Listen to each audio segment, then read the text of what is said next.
Channel of Vadodara. Vadodara શહેરના ભાણવાડા વિસ્તારમાં મંદિર નજીક નોનવેજ બનાવવામાં આવતા સ્થાનિકોએ વિરોધ કરતા મામલો વિચક્યો હતો।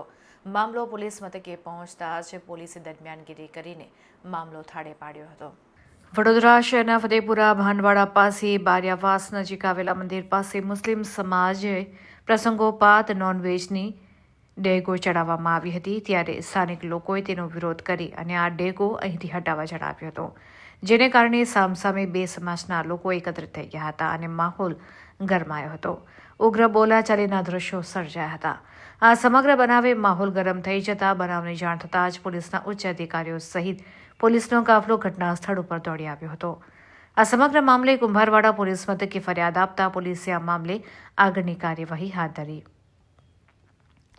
સ્થાનિક અમિત પટેલે જણાવ્યું હતું કે ફરિયાદ કરવાના ન હતા, પણ જેમના ઘરે સામાજિક પ્રસંગ હતો તે સિવાયના અન્ય 4 થી 5 જેટલા લોકો ચીરી નાખો, મારી નાખવાની વાતો કરી રહ્યા હતા અને બીભત્સ ગાળો ભાંડી હતી। તેવામાં બીજું આખું ટોળું જ આવી ગયું, જાણે મારી નાખવાના પ્લાનિંગથી જ ન આવ્યા હોય। જેવી રીતે નાગરવાડામાં તપન પરમારની ઘટના બની એવી જ પરિસ્થિતિ અહીંયા ઊભી થઈ ગઈ હતી। છેક છાતી સુધી મને અડી ગયા હતા, જેથી કરીને કાલે પણ આવી ઘટના બની શકે છે, એટલે અમે પોલીસ મથકે અરજી આપી છે। અમે એમનો કોઈ પ્રસંગ નથી બગાડ્યો, તેમની ડેગ પણ એવી ને એવી જ રહેવા દીધી છે, તેમ અમિતભાઈ પટેલે જણાવ્યું હતું। જ્યારે રોશન જાવેદ અંસારીએ જણાવ્યું હતું કે ફતેપુરા ભાણવાડા બારિયાવાસમાં અમે રહીએ છીએ, અમારા ઘરે પ્રસંગ હતો જેની માટે ડેગ લગાવી હતી। એ લોકોનું કહેવું છે કે અહીંયાથી ડેગ હટાવી દો, અમારા મંદિર પાસે તમે આવું નોનવેજ બનાવી નથી શકતા, ડેગ ફેંકી દઈશું તેમ કહેતા હતા। મંદિરની સામે આ ડેગ ચડાવવામાં આવી ન હતી, મંદિરથી ઘણી દૂર હતી। એ લોકોનું કહેવું છે કે હોલ બુક કરાવીને આ કરો, અમે ગરીબ લોકો છે, અમે હોલ ક્યાંથી બુક કરાવવાના। આ સમગ્ર મામલે કુંભારવાડા પોલીસે આગળની કાર્યવાહી હાથ ધરી હોવાનું જાણવા મળ્યું છે। બિલકુલ, ભાંડવાડા વિસ્તારમાં બે કોમ વચ્ચેની જે બોલાચાલી તકરારો થયેલી તે અનુસંધાને બંને પક્ષકારો સવારથી પોલીસ સ્ટેશને હાજર છે।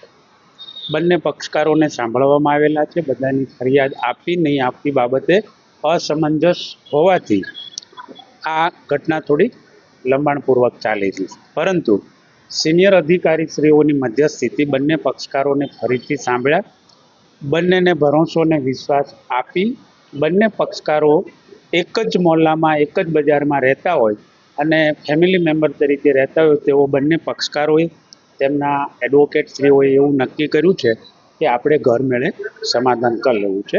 એટલે આજની તારીખનો જે ઇસ્યુ છે એ માત્ર બોલાચાલી પૂરતો છે, કોઈ મેજર ઇસ્યુ નથી, કોઈ જાનહાનિ નથી। સ્થળ પર પોલીસ બંદોબસ્ત રાખવામાં આવેલો છે। આ બંને પક્ષકારોએ સમાધાનની ફોર્મ્યુલા વાપરતા આનો સુખદ અંત આવેલ છે। પોલીસની કેવી રીતે કામગીરી રહેશે?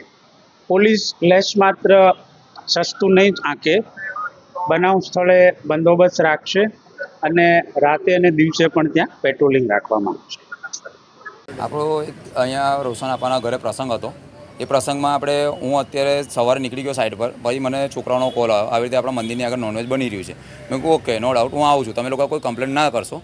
અત્યારે આપણે એમના ઘરે પ્રસંગ છે તો કોઈ કમ્પ્લેન નહીં કરો, એમના ઘરનો પ્રસંગ ના બગડવો જોઈએ એવી રીતે છોકરાઓને મેં બધું ના કીધું, કોઈ કમ્પ્લેન નથી કરી।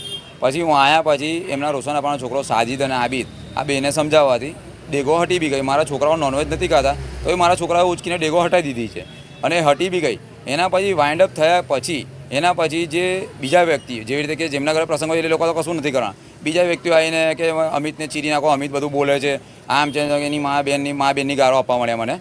એમાં 4-5 એવા વ્યક્તિ, પછી એના પછી 4-5 વ્યક્તિ એવા હતા અને એના પછી ટોરું જવા આવવા મળ્યું। એવું સમજ્યું કે મારી નાખવાના પ્લાનથી જેવી રીતે તપન પરમારનો બન્યો નાગરવાળા કેસ, એ જ સેમ પોઝિશન હતી। એ ટાઈમે મારા સુધી છેક છાતી સુધી મને અડી ગયા છે કે કાલ ઉઠીને બની શકે, એટલે અમે આ અરજી એટલે આપી છે કે કંઈ થઈ ના શકે, બની ના શકે। બાકી તપન પરમાર જેવું બની શકે બરોડામાં એવું સ્વાભાવિક છે। આજે તપન પરમારનો થયું, હું તો નાદાન હોય, આજે તપન પરમાર આટલો હોદ્દા પર હોય, એમના કાઉન્સિલરનો છોકરો હોય, એમનું થઈ શકતું મર્ડર, તો હું તો સામાન્ય વ્યક્તિ છું, મારું કેમ મર્ડર ના થઈ શકે? મારું બી મર્ડર થઈ શકે છે। એમાં 4 એક એવા વ્યક્તિ હતા કે મા બેનની ગાળો, અને અમુક એવો વ્યક્તિ છે કે જેનું પોતાનો હોદ્દાનો દુરુપયોગ કરે છે। દર વખતે નાની બાબતે દુરુપયોગ થાય છે। એવી રીતે 4 વ્યક્તિ હતા। એક છે આપણો સલીમ જગ્ગુ, ડાયરેક્ટ મને મા બેનની ગાળો આપવા મળ્યો, સલીમ ઉર્ફે જગ્ગુ। બીજો છે આપણે ઈસુભાઈ ચીડી પટેલ, આગેવાન। આજે આગેવાન થઈને મારવા આવતા હોય, ચપ્પુ કંઈ મારી નાખી, ચીરી નાખીશ, અને આગેવાનની પાછળ તો બધા આવે, 100 જણ આવે. આજે સ્વાભાવિક છે, હું આગેવાન છું, મારી પાછળ તો 100 જણ આવીને ટૂર રૂપે. હું શાંત રહીશ તો મારું આગેવાન કશું નહીં કરી શકે, મારા સંગઠન લોકો કંઈ કશું નહીં કરી શકે. પછી એના પછી અઝીમ વકીલ દરેક વ્યક્તિ દરેક મેટરમાં આખા ફળિયામાં ધાક જમાવવા માંગે છે કે હું વકીલ છું, એનો દુરુપયોગ થશે જ. અને એવી રીતે કે ભાઈ દેગો અહીંયા લાગશે, તારથી જે થાય કરી લે. પછી એક મુન્નાભાઈ વકીલ મા બહેનની ગાળો આપવા મળે કે ભાઈ તેરે સે જો હોય કરી લેજો, બાકી यहाँ તો લગેગા यहाँ से यूँ ત્યું ઊંધી મેટર. એના પછી બધા ટોરું આવવા મળ્યા. ટોરામાં બધા એને સ્વાભાવિક છે, જો આ 4 જણાએ કશું કર્યું હોત તો ટોરું હુમલો કરતા, એનું સ્વાભાવિક. પછી એસીપી સર અને આપણા પન્ના મેડમ મોમાં એ બધા આવી ગયા, એના પરથી થોડું શાંત થયું છે. બાકી જો ટાઈમસર ના આવતા તો અત્યારેની પોઝિશન કંઈ અલગ જ હતી, તમે એ બધું જોઈ શકો છો. અત્યારની ચાલુ છે ડેગો, એ લોકોનો પ્રસંગ બી અમે બગાડ્યો નથી, પ્રસંગ બી ચાલુ છે. પણ આ લોકો બીજા ફાયદો ઉઠાઈ રહ્યા છે એનો, પ્રસંગની સિવાય. ફરિયાદ દાખલ કરી દીધી.